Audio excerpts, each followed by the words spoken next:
بسم اللہ الرحمن الرحیم۔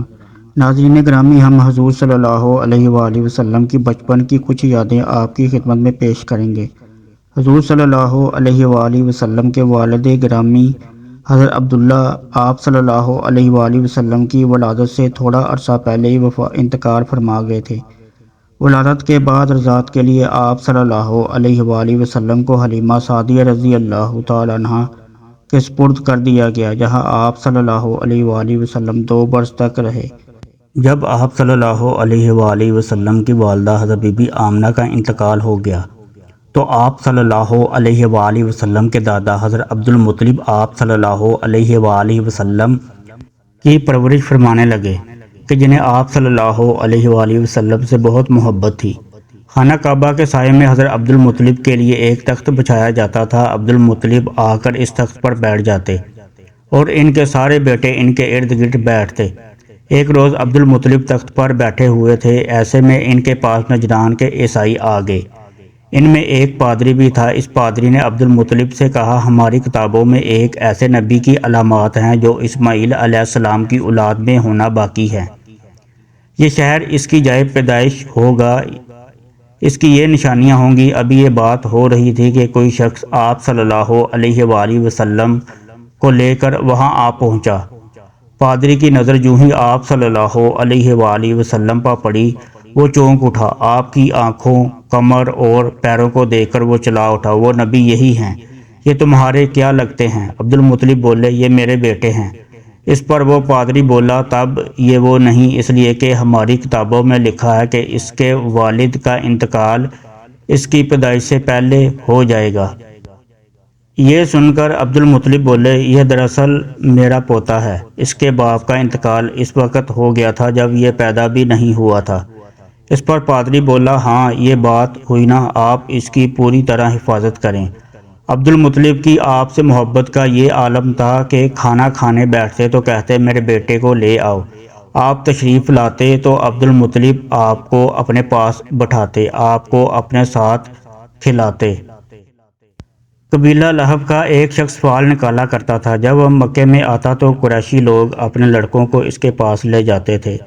وہ انہیں دیکھ کر ان کی فال نکال دیتا تھا۔ حضرت عبداللہ بن زبیر رضی اللہ تعالیٰ عنہ کہتے ہیں کہ ایک مرتبہ ابو طالب کے باقی لڑکوں کے ساتھ آپ صلی اللہ علیہ وآلہ وسلم بھی تشریف لے آئے۔ اس فال کو نکالنے والے نے ایک نظر سے آپ صلی اللہ علیہ وآلہ وسلم کو دیکھا، پھر اپنے کام میں مصروف ہو گیا۔ فارغ ہوا تو بولا، اس لڑکے کو میرے پاس لاؤ۔ ابو طالب نے کوئی خوف محسوس کیا اور آپ صلی اللہ علیہ وآلہ وسلم کو اس کے پاس سے ہٹا دیا۔ اس پر وہ بولا، اس لڑکے کو میرے پاس لاؤ جسے میں نے ابھی دیکھا تھا، اللہ کی قسم اس لڑکے کی شان ضرور عظیم ہوگی۔ ابو طالب فوراً آپ صلی اللہ علیہ وآلہ وسلم کو وہاں سے لے کر چل دیے۔ ایک مرتبہ مکے میں بارش نہیں ہو رہی تھی۔ بارش نہ ہونے کی وجہ سے لوگ بہت پریشان تھے۔ کوئی کہتا لات و عزیٰ کے پاس چلو، کوئی کہتا منات کے پاس چلو۔ اس پر ایک خوبصورت اور سمجھدار قسم کے آدمی نے کہا، تم کہاں بھٹک رہے ہو؟ حالانکہ تم میں حضرت ابراہیم علیہ السلام اور حضرت اسماعیل علیہ السلام کی نشانیاں موجود ہیں۔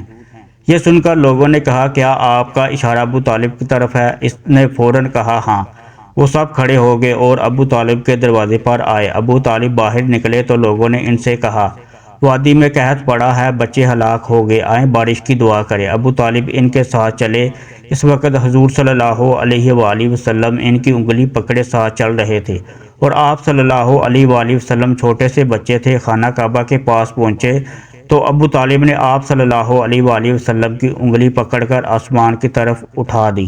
اس وقت آسمان میں بادل کا کوئی ٹکڑا نہیں تھا، یعنی بارش ہونے کے کوئی آثار نہیں تھے، لیکن جو ہی آپ صلی اللہ علیہ وآلہ وسلم کی انگلی اوپر اٹھی، بادل ادھر ادھر سے آ کر جمع ہونے لگے اور پھر بارش شروع ہو گئی۔ شہر اور دیہات سب کے سب سیراب ہو گئے۔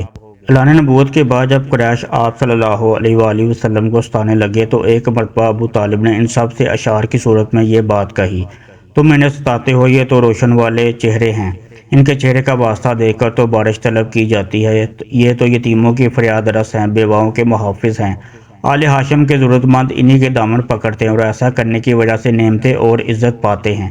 ایک مرتبہ صلی اللہ علیہ وآلہ وسلم کے دادا عبد المطلب کا اونٹ گم ہو گیا۔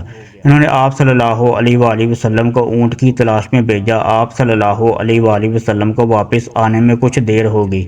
عبد المطلب پریشانی کے عالم میں بیت اللہ کا طواف کرنے لگے اور یوں کہنے لگے، اے رب، میرے محمد صلی اللہ علیہ وآلہ وسلم کو میری طرف لوٹا دیجئے، مجھ پر احسان کیجئے، اب انہیں لوٹا دیجئے۔ ایک شخص نے ان کے بارے میں کسی سے پوچھا، یہ کون صاحب ہیں اور یہ کیا کر رہے ہیں؟ اس نے بتایا، یہ عبد المطلب ہیں، انہوں نے اپنے پوتے محمد صلی اللہ علیہ وآلہ وسلم کو اپنے اونٹ کی تلاش میں بھیجا تھا، اور آج تک انہوں نے اپنے پوتے کو جب بھی جس کام کے لیے بھی بھیجا ہے، ان کا پوتا کامیاب ہی لوٹا ہے۔ آج انہیں آنے میں ذرا دیر ہوگی تو یہ ان الفاظ میں دعا مانگ رہے ہیں۔ ابھی یہ بات ہو رہی تھی کہ آپ صلی اللہ علیہ وآلہ وسلم اونٹ کو ساتھ لیے واپس آتے نظر آ گئے۔ ایک مرتبہ آپ صلی اللہ علیہ وآلہ وسلم نے اپنے چچا زبیر کے ساتھ یمن کا سفر کیا۔ اس وقت آپ صلی اللہ علیہ وآلہ وسلم کی عمر 10 سال سے کچھ زیادہ تھی۔ راستے میں ایک وادی آ گئی، وہاں ایک بہت طاقتور اور مست اونٹ کھڑا نظر آیا۔ اس کے ڈر سے لوگ دونوں طرف رک گئے تھے، اس کے پاس سے گزر نہیں رہے تھے۔ آپ صلی اللہ علیہ وآلہ وسلم اس اونٹ سے ذرا بھی نہ ڈرے، اس کے نزدیک چلے گئے۔ اونٹ نے جو آپ کو دیکھا تو بیٹھ گیا اور اپنا سینہ زمین پر رگڑنے لگا۔ آپ صلی اللہ علیہ وآلہ وسلم اپنے اونٹ سے اتر کر اس پر سوار ہو گئے، یہاں تک کہ اس وادی کو پار کر گئے، تب کہیں جا کر آپ نے اسے چھوڑا۔ وادی سے آگے روانہ ہوئے تو ایک اور وادی راستے میں آ گئی، وہ پانی سے بھری ہوئی تھی اور پانی پورے زور و شور سے بہہ رہا تھا۔ اس پانی کی وجہ سے لوگ رکے ہوئے تھے۔ یہ دیکھ کر آپ صلی اللہ علیہ وآلہ وسلم نے فرمایا، میرے پیچھے آؤ۔ یہ کہہ کر آپ صلی اللہ علیہ وآلہ وسلم اس وادی میں داخل ہو گئے۔ اب کہاں تو پانی زور و شور سے بہہ رہا تھا، کہاں آپ کے اس میں داخل ہوتے ہی پانی خشک ہو گیا۔ اللہ تعالیٰ نے اس پانی کو گویا ہوا کی طرح اڑا دیا اور لوگوں نے آسانی سے وادی پار کر لی۔ مکہ واپس پہنچ کر لوگوں نے یہ دونوں واقعے حیرت زدہ انداز میں بیان کیے اور آپس میں کہنے لگے، اس بچے کی عجیب شان ہے۔